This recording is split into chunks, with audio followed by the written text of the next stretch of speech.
Hello, everybody, and welcome to another exciting episode of Pod Hacks Only. This is where we talk about baseball. A lot of you may know that already. If you're new to this show, please go ahead and hit that subscribe button, give it a thumbs up. Go ahead and hit that bell notification there. I'm going to try to do these shows once a week, every Friday or Saturday while the season is going on, because it's such a fast season, 60 games. It's going to be over so quickly, and there's so much that changes week to week because every week is important, right? It's not like the regular season where you can have a bad stretch of games. You can do some poor weeks. You have to be on your game most of the year. Again, week to week, it's so important. And I wanted to kind of give updates as we move along. I did one Friday for the podcast version, and I recorded both of them, video and audio at the same time, just like I'm doing this episode. And I've done it a couple times now. And I've actually, if you listen to those podcast episodes, I'm sure you know this already. I've had some issues with the uploading process and getting the all the stuff transferred over and uploaded. Hopefully those have been fixed. I've been working hard. I've been upgrading my equipment slowly. I do more and more, and as I do more, I learn things, and I keep getting different roadblocks. Hopefully all those have been resolved, and I can get this episode recorded and out to you guys even before the first game of the day today. So there's a lot to talk about as far as what's going around around the league. So let's get into this episode. If you're listening to the podcast version, you will see an anchor ad. If you're not, you will hear the episode. Okay, let's start this off by talking about the St. Louis Cardinals. They have yet to play a game, and they have all their games basically this week, including the doubleheader that was scheduled for Friday, have been postponed or canceled. So now you're looking at them having to play, I think, 55 games in a 45-day span, which is impossible. They're not going to be able to do that. They're not going to be able to play the number of games they need to play. But this needs to be resolved, and it needs to be resolved quickly. How the Miami Marlins, who had more of an outbreak, was able to put together a team and get them out there in a quicker amount of time baffles me, considering that happened first. They should have been the one taking a little bit longer, where the Cardinals should have learned from them and done those things. As we've learned, the Miami Marlins players were being reckless. They're going out partying the night before opening night. You have now learned that the Cardinals went to Minnesota, and a few players decided they want to go to a casino. One of them appears to be Carlos Martinez, although that hasn't been confirmed yet, but it appears to be Carlos Martinez. Not a great look for either one of them. So what we do is we try to move on from this. We try to get all those games in. Major League Baseball and Manfred have already come out and said that they don't necessarily need to play 60 games. That if a team has an outbreak like these two teams have had, and it shortens their season, well, then what we're going to do is we're going to have them play as many games as possible, right? Which the Cardinals are basically, second they play, they're not going to have an off day, right? So let's hope, again, no injuries occur. They're going to play some doubleheaders to try to fit all those games in. They're not going to probably get 60, especially if the postponements prolong any further than this weekend. However many games they get in, they're going to go off the winning percentage at that point. And I would say that the Cardinals would be toast, but you're looking around the Central, and the Central just hasn't looked good. Like, the Cubs are going to run away with it just because of the struggles of the other teams. The Reds are a really good team with a bullpen that just continues to blow game. That bullpen is holding back an extremely talented team. That rotation in Cincinnati has been nasty. Trevor Bauer and Sonny Gray have been filth. Luis Castillo has been just as nasty as we anticipated him being, and they have been rolling as far as those top three in that rotation. You're going to be a problem for anybody in the playoffs if they get in. Nick Castellanos has looked like an MVP candidate. He's I would say him and Fernando Tatis have to be the front runners so far, although Chuck Nasty and a couple other players, maybe even a Mike Yastrzemski, might be knocking on the door saying that they're not out of it quite yet. But they haven't looked great because that bullpen just continues to blow games. They keep losing games with that bullpen late in the game. The Brewers had Lorenzo Cain opt out. Brandon Woodruff have looked good. The bullpen's looked okay, but the rotation just hasn't looked good, and they haven't hit that much. Right? Yelich just now getting going. Keston Hiura is really good, and maybe that's enough for them to squeeze in just because there is an expanded playoffs. But the Cardinals can play less games and find their way in the playoffs, even though they probably don't deserve to be there, right? But again, it's such a weird season that they might happen. It has a strong possibility of that happening. For right now, I would say that the NL West is going to end up with 3, maybe even 4 playoff teams. But because of the win percentage things that goes on, because of these other teams have a chance to still kind of get hot, that could change. But the Central just doesn't look great, and the Cardinals are a big reason why. It's not a good look for a team to be having such an outbreak like this because 2 players decided to be reckless. Again, I've said it in the past, I do think they need to be punished. I don't know how, I don't know where, I don't know when, I don't know how, you know what I mean? I don't know what's the extent of it's going to be, but they do need to be punished. MLB needs to make a precedent of this. They have come out and Manfred has threatened to end the season, as we talked about on the podcast, and that has yet to happen as of yet because they don't want to. They know what it means to cancel the season. Nobody wants to see that happen, so they keep pushing forward. They keep getting more stringent with their rules in place. They have now somebody that watches the hotel to make sure that the players are not going out and not doing things that are crazy. And because of that leads us to our next story, which is the Cleveland Indians. The Cleveland Indians rotation has been nasty. They have been the best rotation in all of baseball. They have like a 2.05 ERA total for a pitching staff, which is just ridiculous. The next best team is the Dodgers at 2.5. That's a big gap between 2.05 to 2.5. But the Indians have looked good. But a big part of that is Clevenger, Plesac. Both those guys are no longer with the team for the time being. Plesac has a big start in Chicago against the White Sox. A huge start. Again, the rotation has just been nasty. He goes out, gets a win on, I believe it was Sunday Night Baseball, in a really good game. Sunday or Saturday night. He decides he wants to go out and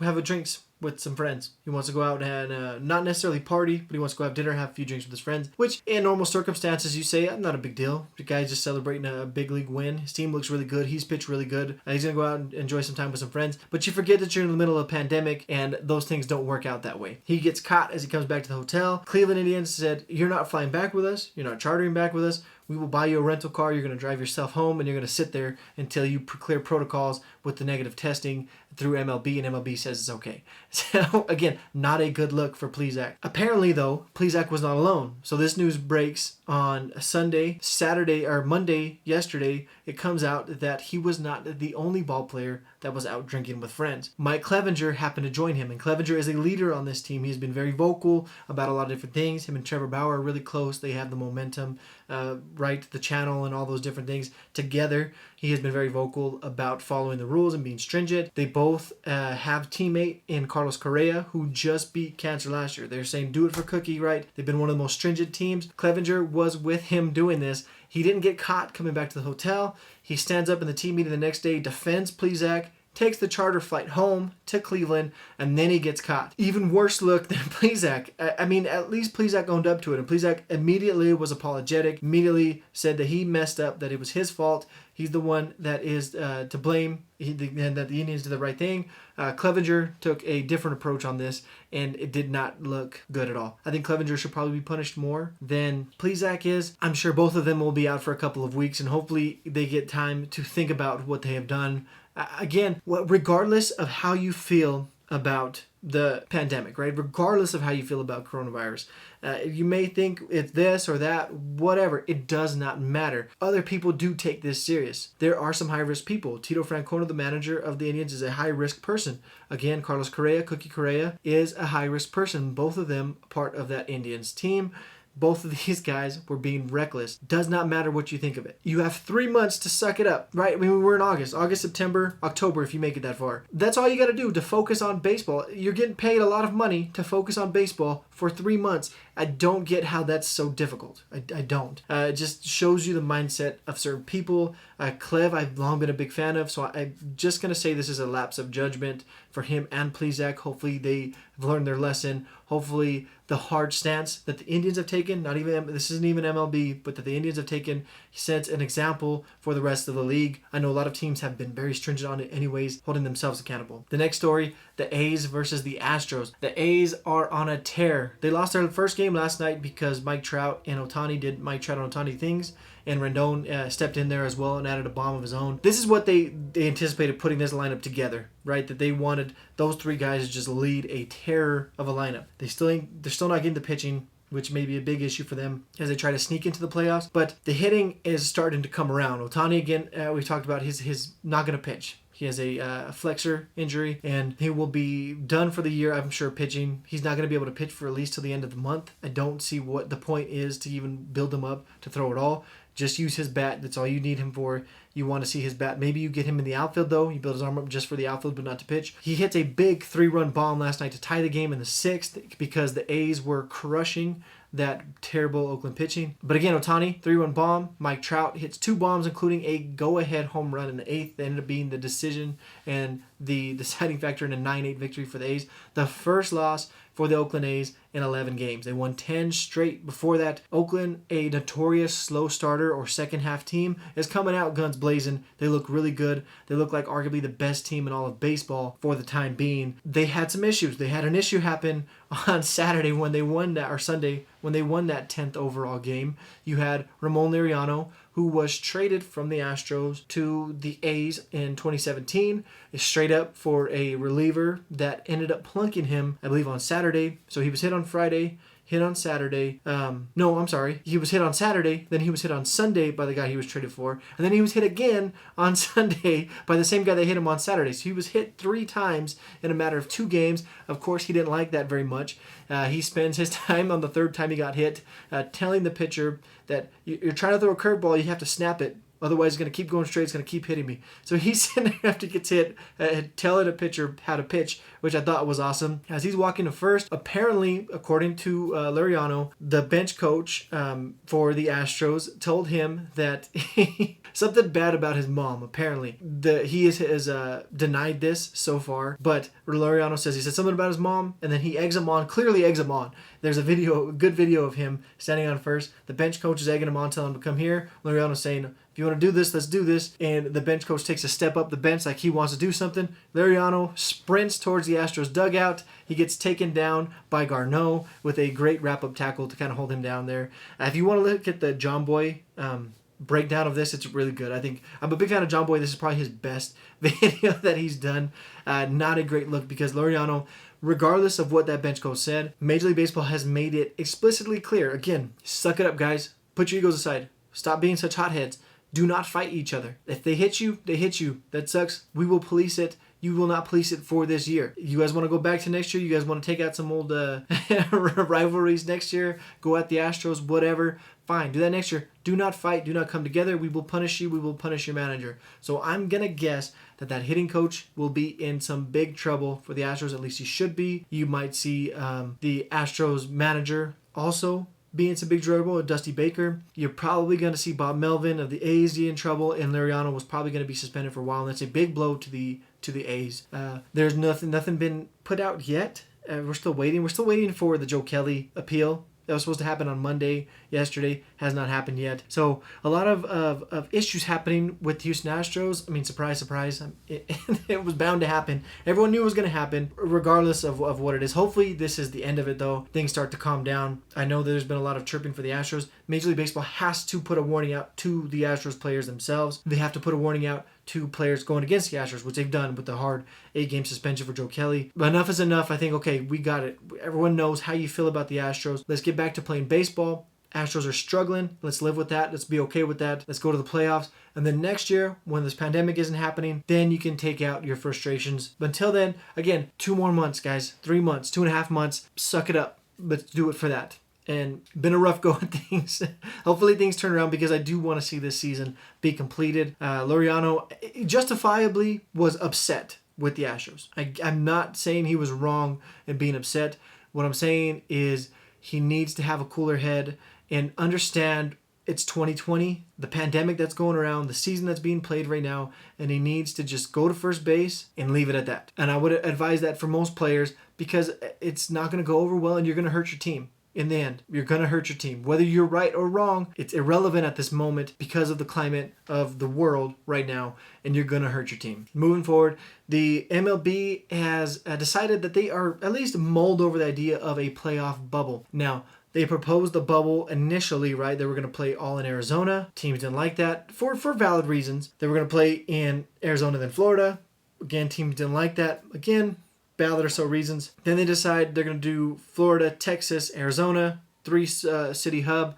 It's just so much tougher to do with baseball because they have bigger rosters, because there is more teams. Like MLB and the NHL didn't have all the teams all playing at one time. They have smaller rosters, so it's far less players than what MLB would have to do playing in hub cities. For the playoffs, it's a different story, though. You could have an AL and an NL playoff in 2 different hub cities. You're going 8 teams. Yes, they are bigger rosters with 28 per team. You're going to have probably the traveling, right, the taxi squads with them for that.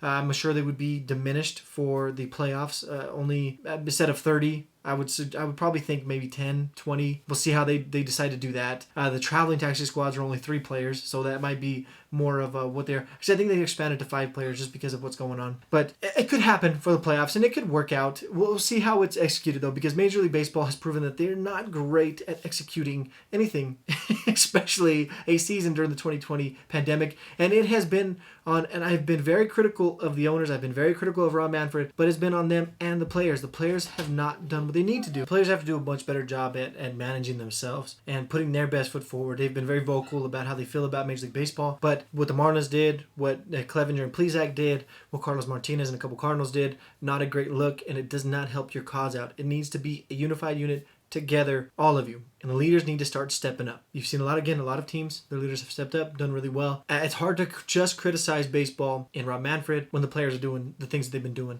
So hopefully we can, again, sort this out. Playoff bubble may be the answer. We'll see how it goes, because we don't know what's going to happen even with the vaccines going forward. They're saying a timeline maybe next year. They're saying timeline maybe earlier. I know Russia and Putin has decided that they were just going to move forward with the vaccine no matter what, and they're now mass producing it for everybody. And that's going to be interesting to see how that works. We are in the trial period of a lot of different vaccines, especially here in the United States. There's some going on in India and China and the UK. So there's been some positive steps forward in that. I don't know if it's going to happen before October. It's probably highly unlikely, but you never know. It's 2020, and this has been such a crazy year. It's going to be interesting to see how this goes. We're not even a month into the season yet, so hopefully players can button it up and kind of suck it up and get to the end of this thing. Before we move to the power ranking reactions, because I want to do a power ranking reactions through the first couple weeks of the season, I want to look at the runs created plus leaders, and I want to look at the WAR leaders and just show you how interesting of a season that 2020 has been. If you're looking at the runs created plus leaders, you got Charlie Blackmon leading the way with 221, and he is hitting, I think, 460. So he may be a 400 hitter this year. Like, Charlie Blackmon is a big-time hitter. I would say DJ LeMahieu, if he was still playing in Colorado, could be a deep 400 hitter. And even in New York, he looks like he might be knocking on the door of 400. Those guys were on the same team at one point. Just shows you if the Rockies could get any sort of pitching, which they had this year. German Marquez, Senzatella, and Kyle Freeland. Freeland's starting to look like he did a couple years ago. The pitching has been really good. The Rockies have been really good. The NL West has been the best division in baseball. I'm sorry if you're a fan of another division. I know the AL Central has been pretty good. I know some other divisions have been pretty okay. NL West is the best division in baseball at this moment. Jacoby Jones for the Detroit Tigers, who has been, the Detroit Tigers are 9-5. Detroit Tigers have been good. They've been a very good baseball team. They've been up there with Miami in the biggest surprises of the year. Fernando Tatis Jr., who is having an MVP caliber season. And here's where it gets interesting. Donovan Solano of the Giants, 217. Asdrubal Cabrera, 208. Mike Trout, 205. Bryce Harper. Harper and Trout you expect to be there. But Mike Yastrzemski is now there at 193. And Donovan Solano at 217. 2 San Francisco Giants and a Detroit Tiger leading the way in runs created plus, looking tough. And it's going to get even more interesting when we look at the WAR leaders. You have Fernando Tatis Jr. leading the way again, 1.6, who I think is the MVP so far. Castellanos has had a pretty good year, but I think it's Tatis Jr. Mike Yastrzemski of the Giants is right behind him with 1.4 WAR. And again, runs created plus, he's right there. Tatis Jr. has just been a little bit better, but Mike Yastrzemski has been a stud for San Francisco. He's been big time for them, and a team that is not that talented, but getting the job done either way because of guys like Yastrzemski, because of guys like Solano. And if you're wondering, Donovan Solano's 4 in WAR at 1.1, just behind Charlie Blackmon, who's 1.2. Then you have a guy in Kyle Lewis. So Luis Robert was my pick for the AL Rookie of the Year. Still probably my pick for the AL Rookie of the Year. Pick for most people AL Rookie of the Year. Kyle Lewis in Seattle has told you it might not be that simple. And he has been the front runner for the AL Rookie of the Year to start the season so far. He has been the best player in Seattle. He has been one of the best players in the league. And he has been the best rookie. And that's not taken away from Robert, who has still been a stud. I think he's in here, this list. Yeah, he sits at number 17 in WAR. So he's not like he's been a bad. Just Kyle Lewis has been that good. You go down the list even more. You're looking at Solano. You're looking at Yastrzemski. And you're looking at Austin Slater.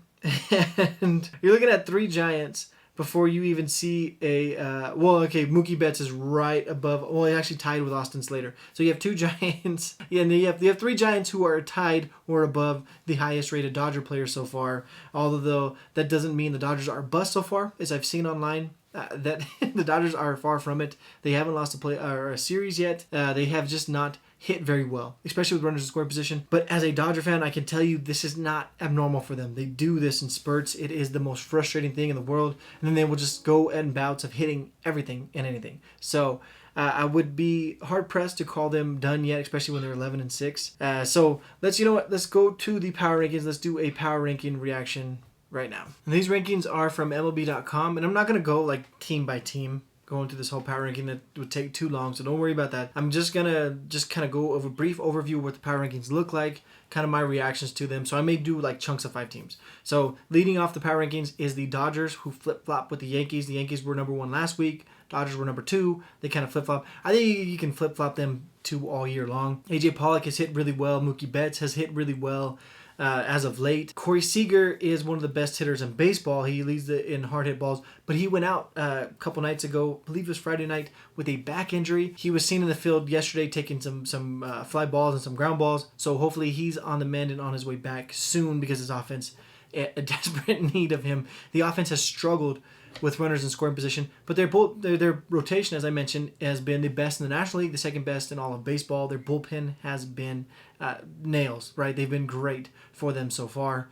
I'd be hard pressed to move the Dodgers anywhere outside of the top 2 at the moment. The Yankees, on the other hand, I could see them and the A's possibly flip flop, and I've seen that in a lot of the power rankings. You either have the Dodgers, the A's, or the Yankees being number 1, and that would be the only team, the A's, that I can see making an argument for the top spot with them. The A's again have won 10 straight before they're losing last night in a crazy 9-8 game where Mike Trout and Shohei Ohtani kind of took over and helped the Angels get over the hump and finally get a win, which is big for them. Finishing out the top 5, you have the Twins and the Cubbies, and that makes sense. Twins have been really good. They lost a series to the Royals, and that's why they kind of fell to 4, right behind the A's. Where you get swept by the Royals, it's not a great look. Although the Royals, as I mentioned, were going to be a menace for a lot of teams. So they fit in there. You have the Cubbies at 5, who have been the best team in the NL Central. So it's also no surprise there. And that is your top 5. I'll do a little bit more in depth with them. And those have been your best 5 teams so far this season. And I think that's pretty undisputable. There are some other teams that have been pretty good. But I think your top 5 is your top 5 for a reason. Following your top 5, you got the Braves, the Indians, the Rockies, the Rays, and the Astros filling out the rest of the 10.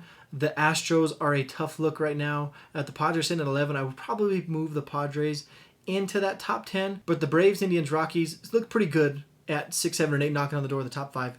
The Braves have been really good. Would be the only argument I have to kind of squeeze in that top 5, but I do like the top 5 what MLB has done. The Indians, I would put them higher if, again, they just didn't have that issue with Plesac and Clevenger. They're probably going to finish second to the Twins, who have played great. I mean, they've just solidified themselves. Dobnak, if you're going to talk about somebody who could come in and steal that AL Rookie of the Year award from Kyle Lewis or from Luis Robert, Dobnak is the guy with the Twins. He's been just incredible on the mound for them. .90 ERA.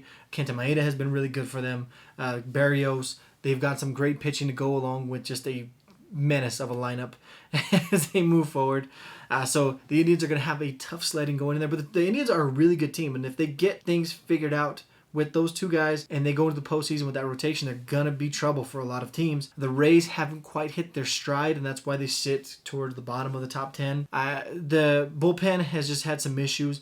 Chad Rowe hopefully looks to solidify that closer role, which helps solidify that bullpen a little bit more. That should help out a lot. And the Rockies have been great. The surprise so far of the season. I think they're justifiably there at number 8.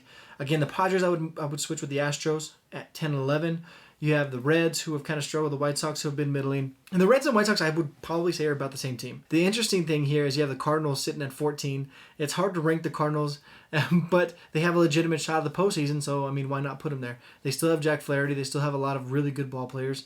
The Marlins at 15, who have been a surprise team so far, leading the way in the NL East. Although the Nationals are getting healthy. They're getting Scherzer back here. I think today he's starting. You have Juan Soto, who's getting back and playing really well. So the Nationals are finally hitting a little bit of a stride. I'm still not sold on the Astros or the Nationals, but I think they're definitely good enough to get into a 8-team playoff, right? Especially with the East looking the way it's looked. I don't think Miami's going to keep up the way it is. The Mets have been a disaster, just struggling. So they had the whole debacle with Yoenis Cespedes, where Cespedes when basically said goodbye to all his teammates the night before, cleared out all his stuff, and then disappeared. The staff and the coaches were looking for him, didn't know where he was. He told him he opted out later, midway through their game that day, after not showing up. Not a great look there. He's probably done there. Then you had Marcus Stroman, who did all the rehab with his calf. He did a simulated game and then decided he was going to opt out. He just did it. It sounded like he did his calf thing long enough to get his service time so that he could be a free agent. Not a terrible move from Stroman, especially from a business sense. And it's hard to get too mad at him considering owners do this to players all the time where they bring them up later just they have control of them for one more season. So a tough look for the Mets, who have DeGrom and then I don't know behind him. And they're not a bad Mets team. I think with the Phillies playing the way that they're playing, the Phillies are at 16, and I imagine they're going to keep going up the rankings because they're starting to come around. Their record doesn't indicate it just yet because of some bullpen issues, but I think they're starting to kind of figure their stride out, and they are a dangerous team there in Philadelphia as well. I don't rule them out in the East. I think the Braves and Phillies probably be the class of the East, top two, but the Nationals, they're still there. I mean, they're the defending champions. They're sitting there at 17. You have the Marlins, Phillies, Nationals 15, 16, 17. The Mets 18. So they're all right there in the middle of the pack. The Angels come in at 20 behind the Brewers. You have the Diamondbacks 21, the Orioles 22, Red Sox 23, Rangers 24, Blue Jays 25, Tigers 26, Giants 27, Royals, Mariners, Pirates to round it out. The Pirates have looked like the worst team in all of baseball, and it's not even close. You have the Mariners, who have looked bad, but have had some bright spots. Again, the Royals, Giants, Tigers as well. They've been winning. They have some bright spots. I think the Blue Jays are the biggest disappointment there. The Rangers have been a disappointment. The Red Sox could still mash their way into some contention because they're not out of this thing yet, and they still have some people kind of figuring out where they want to be. They're finally inserting Alex Verdugo into an everyday role there in Boston, which is long overdue. They need to get some guys like Rafael Devers, JD Martinez, and either one of Benintendi or JBJ going. They need one of those two to hit something because the rest of them hit pretty well. Mitch Moreland has looked really good at the plate. Xander Bogaerts looks like a legitimate MVP candidate, although him playing on such a bad Boston team may be his downfall, especially considering the pitching has been rough, to say the least. But the power rankings, they're a bit justifiable, and they do indicate what kind of going on around the league. Again, I think that the NL West has 3 top 10 teams. I would put the Padres again in the top 10 with the Rockies and the Dodgers. I would be highly surprised to not see all 3 of those teams make the playoffs. They are beating up on the AL West and the NL West. Diamondbacks have some talent, but they haven't looked great. They haven't looked terrible, especially when you consider you're putting them against like the Rangers, the Giants, and the Mariners. The Giants have had some bright spots, and they're not a pushover team. We've talked about it. Solano, Austin Slater, Mike Yastrzemski. They have looked really good for them. They don't have much pitching going on for them, but those 3 guys have been a bright spot, something to really build upon. So that is the power rankings through the first couple weeks of the season, and I agree with them for the most part. The rest of the season is going to be very interesting, and I hope you guys are here with me along the way as we make our way through this. And these segments of the show and how I'm going to tackle this is going to change over the next few weeks. Just kind of getting my bearings again because we've been without baseball for so long. I'm learning this new system, doing both of these at the same time. It's so much fun doing podcasting. If you follow me on Instagram and Facebook, you've seen that I have another show now coming out called How Did We Get Here, where I am co-hosting with my brother, Brandon Reyes. It is not sports-centric. We may cover some sports-related topics. I don't know. It's going to be whatever we find interesting, basically, at the time. And we're going to talk about the history and how it got here. It's going to be day-to-day things. It's going to be the camera. It's going to be the microphone. It's going to be computers. It's going to be desks, chairs, everything. Anything you can think of that's around you that it just become a normal day-to-day thing for us, everyday things. How did it become everyday things? We want to know, and that's what that show was about. We do have a promotional episode out right now that is available on almost every platform. It's on Pocket Cast, it's on Spotify, and it's on Apple Podcasts so far. I'm sure it'll be out on more platforms here soon. So please go check that out and give us your feedback. As always, you can reach me on my Instagram at JustAReyes. You can reach me on Twitter at JustAReyes13. You can always go to my website, justareyes.com, or email me, info@justareyes.com. Again, please hit that subscribe button. Go ahead and give us a thumbs up. Tell us your feedback, all of it. We want to hear it. Talk to you guys soon.